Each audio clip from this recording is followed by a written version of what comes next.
3 taon na sa second year. Ngayon, sa wakas, nagpas ko sa bintana. Thank you.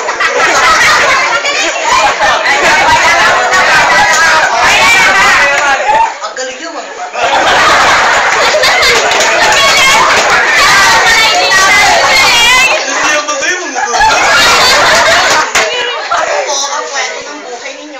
Ito po ang 3 bakla na hinirapan kanilang mga sarili.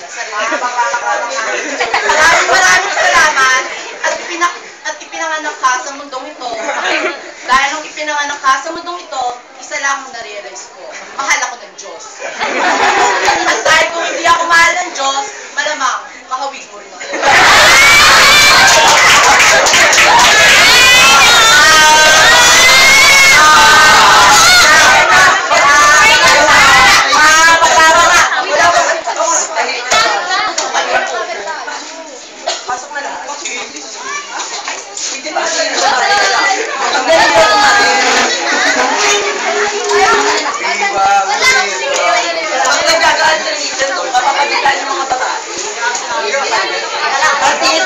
Ay, dito kayo, hindi kayo makita.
Mama, Rodrigo. Teach me how to solve it muna.